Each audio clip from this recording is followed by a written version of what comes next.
बहुत हैम्परिंग चीज़ है इन सेंटर। क्या कहते हैं? It is the point where internal bisector of the angle of triangle intersect. अब बाइसेक्टर का मतलब क्या होता है कि जो ट्राइंगल है इसको एक्यूरेटली दो हिस्सों में, यहाँ से इधर से यहाँ तक का और यहाँ से यहाँ तक का क्या हो डिस्टेंस इक्वल है। ये हो गया इस ट्राइंगल का बाइसेक्टर, इस वर्टिसेस का, ये इसका और ये इसका। तो जहाँ पे क्या हो रही है, इंटरसेक्ट हो रहे हैं बाइसेक्टर, ठीक है, किसके? इन एंगल्स के बाइसेक्टर, ठीक है। ये चीज़ कहलाती है इन सेंटर। अब देखो इसके कोऑर्डिनेट के लिए फार्मूला होता है एक्स का ax1 + bx2 + cx3 upon a + b + c। a b c ये जो साइडों की लेंथ हो गई, y = ay1 + by2 + cy3 a + b + c। अब देखो x1 y1 के सामने a, x2 y2 के सामने b, x3 y3 के सामने c। और ये बड़ा आसान है भाई, c चाहिए इन दोनों के दरमियान में डिस्टेंस फार्मूला, b चाहिए इन दोनों का, a चाहिए तो इन दोनों के दरमियान का डिस्टेंस फार्मूला निकाल लेंगे। Slope of line joining 2 points क्या कहते हैं? For any line not parallel, ठीक है, to either coordinate x is having 2 points x1 y1 and p2 = x2 y2 on the line slope is given by। ये अब जैसे कि ये ऐसे है, पैरेलल नहीं हो, ठीक है, तो आपके पास जो है ये x1 y1 ये x2 y2 इस तरह निकलता है slope y2 - y1 upon x2 - x1। फिर एक बड़ी अहम चीज़ होती है कंडीशन फॉर कॉन्करेंसी। और 3 पॉइंट्स हैं, ठीक है, लाइंग प्लेन में है कॉन्करेंट यानी देखें जैसा कि ये इधर हो गया एक पॉइंट, अगला ये हो गया, ठीक है, यानी ये P1 ये P2 ये P3। तो ये एक लाइन P1 P2, ये लाइनें दोनों एक साथ हैं। तो कब होता है? जो y2 - y1 upon x2 - x1 बराबर हो y3 - y1 = x3 - x1। ये कह लें दोनों स्लोप इक्वल। अब इस पर देखो ऐसा सवाल भी आया है, if the point 0, -1 x1 y1, x, 1 x2 y2 and 2, 3 are collinear, then the value of point. तो चाहो तो इधर ऐसे पॉइंट्स पुट कर लो, या m1 निकाल लो इन दोनों की मदद से, m2 निकाल लो इन दोनों की मदद से, दोनों को इक्वेट कर दो। इससे आ जाएगी x की वैल्यू जो कि आएगी बच्चों 1। ठीक है, पैरेलल लाइन ऐसे होती है, दो वर्टिसेस के दो लाइन L1 L2 अगर आपस में पैरेलल हो तो इनकी स्लोप क्या होंगे? इक्वल होंगे। अब जैसा कि सवाल है, line throw 6, -4 and -3, 2 is parallel to the line through 2, 1 and 0, y। the value of y is, y की वैल्यू क्या होगी? तो डेढ़ देखो, ये आपका x1 y1, ये x2 y2, ठीक है, इसकी मदद से स्लो में m1 निकाल लेंगे। बिल्कुल सिमिलर यहाँ भी हम करेंगे, एक x2 y2 और यहाँ स्लोप हम निकाल लेंगे, ठीक है, जो कि m2 कहलाएगा। m1 m2 को क्या करेंगे हम आपस में एक दूसरे के इक्वल रख देंगे, जिससे हमारे पास किसकी वैल्यू आ जाएगी? y की, ठीक है। यहाँ से स्लोप वही बात y2 - y1 upon x2 - x1, और यहाँ से भी y2 - y1 x2 - x1। m1 और m2 को जब इक्वल पुट करेंगे तो इसके इससे y की वैल्यू आएगी जो कि आएगी 7 अपॉन। परपेंडिकुलर लाइंस क्या होती हैं? जैसे कि लाइन L1 है, इसका स्लोप m1, ये लाइन L2 है, इसका स्लोप m2। तो m1 और m2 की प्रोडक्ट किसके इक्वल होती है? -1 की। जैसे कि एक पॉइंट है 2, 5 एंड -3, 2, ठीक है, ये परपेंडिकुलर किसके? 4, -1 एंड x, 3 के। तो वैल्यू x की क्या होगी? सो भाई देखो, पॉइंट में से एक हो गया 2, 5 और -3, 2, दूसरा 4, -1 और x, 3। इन दोनों का प्रोडक्ट किसके इक्वल ले लेंगे हम? -1 की। देखो पहले ये स्लोप निकाल लेंगे m1, वही बात है y2 - y1 x2 - x1। फिर ये स्लोप निकलेगा m2, y2 - y1 x2 - x1। m1 m2 की वैल्यू यहाँ पुट करेंगे इक्वल टू -1 और x निकालेंगे, जो कि आएगा -8/5। अब देखो -8/5 का कोई ऑप्शन नहीं है, तो इसका आंसर क्या हो जाएगा? नन ऑफ दिस, ठीक है। सिंपल सी बात है यार, बस यहाँ पुट करो, x की वैल्यू आएगी, और इनमें से कोई नहीं है तो आंसर नन ऑफ दी। अहम चीज़ होती है angle between two intersecting line. If m1 and m2 are the slope of two intersecting line L1 and L2, the angle theta from L2 to L1 is given by m2 minus m1 divide by 1 plus m1 m2. अब देखो इस सवाल पे बहुत फार्मूले पे बहुत सवाल आए पेपर में. If the measure of the angle from the line Thero minus 3,1 and 4,3, ये नहीं पहली लाइन हो गई, इससे स्लोप निकलेगा m1. अब स्लोप कैसे निकलता है, y2 minus y1 upon x2 minus x1. तो ये y2 3 हो जाएगा, y1 1 हो जाएगा, 3 माइनस 1, और x2 माइनस x1 4 माइनस 3 2/7, और m2 यहाँ से निकल जाएगा. 7 में से -2 करो तो minus minus of course plus, और फिर 6 माइनस 1 9/5. ये m1 और m2 की वैल्यू इस फार्मूले में पुट करना, थीटा 45 डिग्री आ जाएगा. ये बहुत आते हैं सवाल. फिर if angle from the line segment through the points 1,0 and 3,4 to the line through -1,2 and 4,1 will be. अब देखो ये भी बड़ा तगड़ा सवाल है. y2 minus y1 1 minus 2, x2 minus x1 4 plus 1 5, ये आ गया आपका एक. और इस तरह m1 यहाँ 2 से निकलाएगा, ठीक है. 4 में से 0 और 3 में से 1 माइनस करें तो 4/3 और -1/5. जब ये पुट करोगे फार्मूले में तो ये आंसर आएगा, ऑप्शन बी. फिर देखें बड़ा अच्छा है. Equation of the line parallel to y axis and at a distance of d from y axis is given by x equal to d. अब पैरेलल टू y एक्सिस, ये अब देखो जो पैरेलल टू y एक्सिस है वो हमेशा perpendicular to x axis होगी. ये बात ध्यान में रखो, इसी सवाल को घुमा के दे सकते हैं. इसी तरह जो पैरेलल टू x एक्सिस है वो परपेंडिकुलर टू y एक्सिस होगी.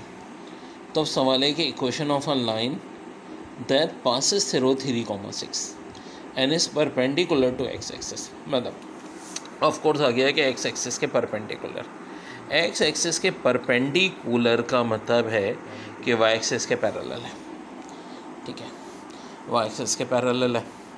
तो इस टाइप की इक्वेशंस की ये होगी x minus a equal to 0. तो a क्या हो गया भैया, 3 हो गया. तो x minus 3 equal to 0, x minus 3 equal to 0, यानी कि आंसर हो जाएगा आपका ऑप्शन बी. ठीक है मेरे भाई.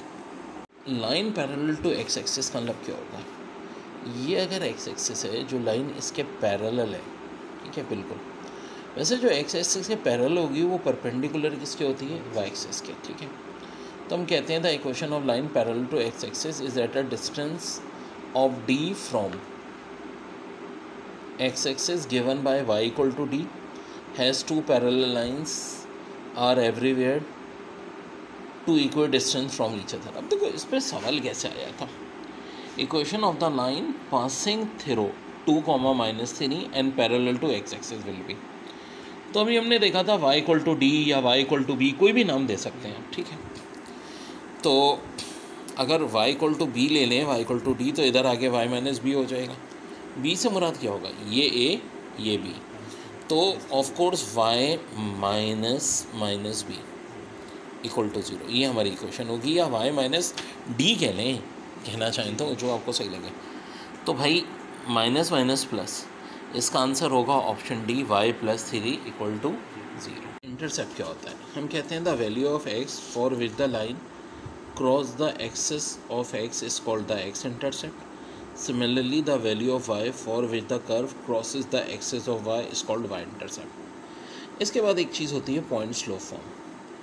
The equation of line whose slope is m and passing through point x, y is given by y minus y1 equal to m x minus x1.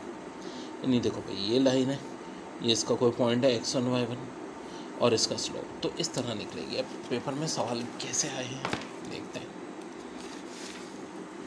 जैसे कि कह रहे हैं equation of the straight line that passes through the point 4, and makes an angle of π/6 radian. अब आप बोलो sir ये तो डायरेक्ट स्लोप नहीं दिया भाई, ये तो चले x1 y1 हो गया. ओ भाई सीधी सादी बात है, स्लोप निकलाता है m equal to tan theta, tan π/6 यानी m आ गया 1/√3.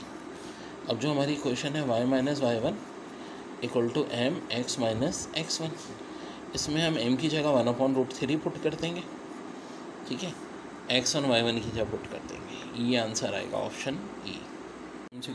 Slope intercept form of a line from a line whose slope is m and y intercept is b, equation is y equal to mx plus b। और equation of line passes through origin है slope m is y equal to mx। ज़ाहिर है b से मुराद y intercept होता है अगर ये zero होगा ओरिजिन पे। फिर देखो ये बड़ी हम बात कह रहे हैं, equation of line through origin and making an angle of 45 degree with x axis is y equal to x या x इक्वल टू y। नहीं देखो ये जो फर्स्ट और थर्ड क्वाड्रेंट को ले लीजिए, यहाँ पे 45 डिग्री या 225 डिग्री। 45 डिग्री को हम π/4 भी कहते हैं और 225 को क्या कहते हैं, 5π/4। और angle bisector of first and third quadrant is y equal to x, ठीक है जी।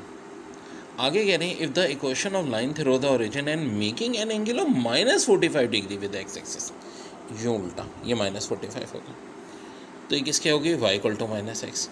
या ये कह लें कि angle bisector of second and fourth quadrant is y equal to -x या x इक्वल टू -y। बिल्कुल जनाब, ये होगा सेकेंड एंड फोर्थ क्वाड्रेंट, ठीक है, जो किस पे बनता है 135 या -45, और -45 को हम 315 भी लिख सकते हैं। अब देखो जैसा कि सवाल है, equation of bisector of second and fourth quadrant will be, जनाब दोनों चीज़ें सही हैं, y इक्वल टू -x भी या x इक्वल टू -y भी। हाँ, अगर फर्स्ट और थर्ड पूछा जाता तो शुरू वाले दो ऑप्शन होते हैं। हम टॉपिक है two intercept form of a line. Can the equation of line in terms of its x intercept a and b on coordinate axis is given x upon a plus y upon b equal to 1। कुछ इस form में, यहाँ a,0 होगा और यहाँ 0,b होगा। तो अब जैसे कि एक सवाल दिया हुआ है कि if the x intercept of a line is the reciprocal of its y-intercept. If the line passing through 2, -1 then its equation will be। देखो बात सुनो, रेसिप्रोकल का मतलब है कि y-इंटरसेप्ट x-इंटरसेप्ट के रेसिप्रोकल यानी b हो जाएगा 1/a, या चाहो तो a 1/b लिख लो, बात एक ही। अच्छा, ये जो पॉइंट है ना 2 और -1, ये x और y की जगह पुट कर दो, a की जगह a, b की जगह 1/a। अब हम क्या करेंगे, यहाँ से सॉल्व करके a की वैल्यू निकाल लेंगे, ठीक है। उस a की वैल्यू को कहाँ पुट कर देंगे, यहाँ 1/a, b की वैल्यू आ जाएगी, और a और b दोनों की वैल्यूज़ को फिर हम यहाँ पुट करेंगे, एक्स वाई की जगह एक्स वाई रखेंगे, ठीक है, और ये दोनों आंसर आएंगे, ये वाला भी और ये भी, ठीक है, दो आंसर आएंगे। तो आंसर होगा both B and C. 2 point form the equation of the line passing through 2 given points x1 y1 and x2 y2 is, ये होती है x minus x1 upon x2 minus x1, y minus y1, y2 minus y1। इसको slow form में भी लिख सकते हैं इस तरह, ऊपर xy, x1 y1, x2 y2, 1 1 1 third column में इक्वल टू 0, यानी कुछ ऐसी सिचुएशन है, यहाँ x1 y1, यहाँ x2 y2। और पेपर में आया था सवाल कैसे, equation of line passing through 7, 1 -3 x1 y1 and -4,1 x2 y2 put कर देंगे। हाँ जी, x -7 यानी x1, नीचे x2 -x1 यानी -4 -7, फिर y -y1 y +3, फिर y2 -y1 1 minus of course plus, यहाँ से ये -11 बचा, यहाँ से 4 बचा, इस 4 को इधर ला के क्रॉस मल्टीप्लाई किया -11 को, फाइनली 4x + 11y + 5 = 0, यानी कि आंसर हो गया ऑप्शन। ये पढ़ रहे हैं बात कि अगर दो लाइंस हैं straight line, a1x + b1y + c1 = 0 और a2x + b2y + c2 = 0, तो एक बात और होती है कि लाइंस पैरेलल होंगी अगर a2b1 - a1b2 0, ठीक है। किसकी बात हो रही है, a2b1 0। अब देखो पेपर में जैसे कि सवाल आया था, ये दो लाइनें थी, ये a1 हो गया आपका 3, b1 हो गया 10, a2 बराबर a के, b2 बराबर 5 के। हमें सवाल में पूछ रहे हैं कि a की किस वैल्यू पे लाइंस पैरेलल होंगी, तो हम कहाँ पुट कर देंगे भाई, यहाँ पे a2b1 यानी A2 की जगह A, B1 की जगह 10 माइनस, हाँ भाई A1 B2, A1 की जगह 3 है और B2 की जगह 5 है, equal to 0। 10 equal to 15, A की वैल्यू 15 बैंड 10 यानी 3/2 आंसर आ जाता है। ए दे दें लैम्डा के अलग अलग देते रहते हैं। देखो एक बात, जिस तरह कह रहे हैं कि A2 B1 minus A1 B2 equal to 0 पे लाइंस पैरेलल हैं, ठीक है, तो ये 0 के इक्वल नहीं होगा तो लाइंस क्या होंगी फिर? इंटरसेक्टिंग होंगी, ठीक है, इंटरसेक्टिंग होंगी। एक बड़ी अहम चीज़ होती है angle between two lines in general form. जैसे कि let two lines L1 and L2 have represent A1 x plus B1 y plus C1 equal to 0 and A2 x plus B2 y plus C2 equal to 0 have slope m1 and m2 respectively। Angle theta जो है L2 वो कैसे निकलेगा? m2 minus m1, 1 plus m1 m2। और एक और तरीका भी होता है, वो ये होता है कि tan inverse A2 B1 minus A1 B2 divide by A1 A2 plus B1 B2। ये क्या कॉन्सेप्ट हुआ भाई? देखो जैसा कि ये एक सवाल भी आया इस पर, find the angle from 2kx minus 2y plus 1 equal to 0। तो A1 हो जाएगा हमारा 2k, ठीक है, यानी x का क्वेश्चन। B1 हो जाएगा -2 और k प्लस 1 ये हमारा A2 और k minus 1 B2। A1 B1 A2 B2 की वैल्यू कहाँ पुट कर दो? यहाँ पुट कर दो, तो आंसर आ जाएगा। देखो ये आ जाएगा theta equal to tan inverse 1। जब आप इसको सॉल्व करोगे tan इनवर्स 1 थीटा कब होता है? जब एंगल 45 डिग्री होता है। आंसर हो जाएगा 40। ऑफ ट्राइंगल कहते हैं area of triangle with vertices x1 y1 x2 y2 and x3 y3 is denoted as area. अच्छा एक फॉर्म तो ये भी होती है x1 y2 minus y3, theoretical MCQ भी आ सकती है, plus x2 y3 minus y1 plus x3 y1 minus y3। लेकिन जो ज़्यादा मशहूर फॉर्म है डिटर्मिनेंट फॉर्म में x1 y1 x2 y3 x3 y3 1 1। इससे भी निकाल सकते हैं लेकिन ज़्यादा आसान ये होता है, याद रखना भी आसान है, ठीक है जी। अब एक चीज़ कि ये एरिया ऑफ ट्राइंगल जो है in the term of polar coordinate क्या होगा, यानी r और थीटा के टर्म में। तो जाहिर सी बात है एक्स वाई की जगह r1 theta 1 r2 theta 2 x2 y2 की जगह और x3 y3, तो ये हो जाता है half r1 r2 sine theta 2 minus theta 1 plus r2 r3 sine theta 3 minus theta 2 plus r1 r3 sine theta 1 minus theta 3। यानी ये in the term of polar coordinate हो गया, ये in the form of determined हो गया और इस form में भी हो गया, ठीक है। जब निकालने को आते हैं पॉइंट्स दे करके, जैसे कि देखो ये है, तो या तो हम ये तरीका भी यूज़ कर सकते हैं या ये भी यूज़ कर सकते हैं। और बड़ी अहम बात कि अगर यही दो लाइनें हैं a1x plus by1 plus c1 equal to 0, a2x plus b2y plus c2 equal to 0, तो ये परपेंडिकुलर किस फॉर्म में होंगी? अगर a1 a2 plus b1 b2 किसके इक्वल हो? 0 के। अब देखो इस कॉन्सेप्ट पे भी बहुत सवाल है। जैसे कि क्वेश्चन दिया था, स्ट्रेट लाइन दी थी kx plus 12y plus 19 equal to 0, a1 हो गया k, b1 हो गया 12। दूसरी थी 8x माइनस 4y प्लस 7, यानी कि a2 8 और b2 माइनस 4। कह रहे थे परपेंडिकुलर है k की किस वैल्यू पे? तो परपेंडिकुलर होने के लिए कंडीशन होती है कि a1 a2 plus b1 b2 0। तो भाई a1 हमारा k, a2 8, इनको मल्टीप्लाई कर दिया, b1 हमारा 12 b2 माइनस 4 इनको कर दिया इक्वल टू 0। ये माइनस 48 है, उधर जाके प्लस 48 हुआ, 8 को डिवाइड कर देंगे k की वैल्यू 6 होगी। So for value of k equal to 6, these two lines are perpendicular to each other. Very very important। एक चीज़ बच्चों जो और बड़ी important है इसमें कि अगर ये does not equal to 0 तो इसका मतलब lines are not perpendicular। Question of pair of straight line through origin। ये देखें pair of straight line वो भी क्या हो? origin से। If L1 L2 be the two lines through origin, then combined form of L1 and L2 is y minus m1x y minus m2x equal to 0. The equation ax square plus 2hxy plus y square equal to 0, which represent a pair of lines through origin, is called slope quadratic form of the given equation। ठीक है, ये भी MCQs दे देंगे कि क्या कहलाती है slope quadratic form. If b does not equal to 0 then slope of the lines are given by, ये भी आ जाता है M1 पूछ लेते हैं minus H plus H square minus A B upon B, और M2 हो जाता है minus H square minus A B upon B. अब ये ए बी एच कहाँ से निकलेगा, जैसे कि इक्वेशन है 3x square plus 7y plus 2y square, A X square का कोफिशिएंट a, वाई स्क्वायर का कोफिशिएंट b और एक्स वाई का कोफिशिएंट जो है वो 2h, तो h हो जाएगा 7/2। अब इसके बाद यहाँ देखो जो डिस्क्रिमिनेंट होता है स्लोप का क्वाड्रेटिक का वो ये होता है 2h स्क्वायर माइनस ab, ठीक है।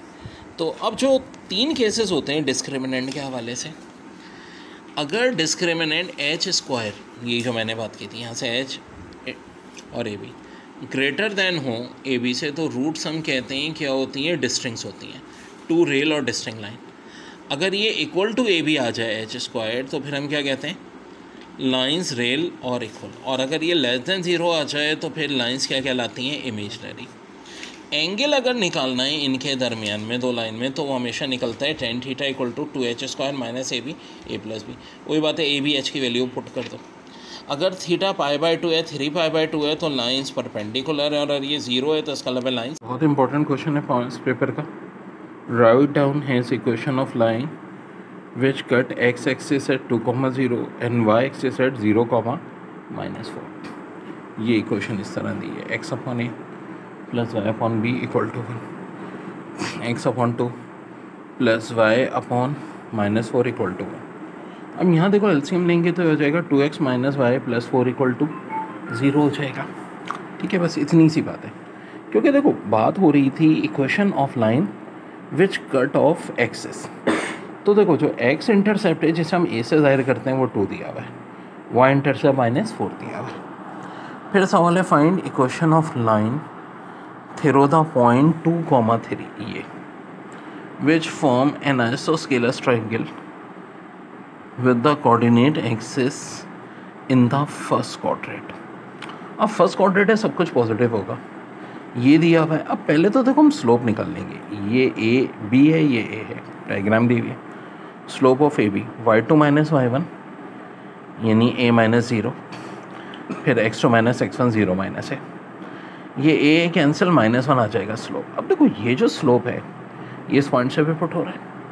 हमारे पास स्लोप और एक पॉइंट हो तो ये इक्वेशन निकालने का तरीका होता है y minus y1 equal to mx minus x1। m तो -1 आ गया, x1 हो गया 2, y1 हो गया 3, तो हमने पुट कर दिया y minus 3 -1 x minus 2, rearrange किया, ये इक्वेशन आ गया।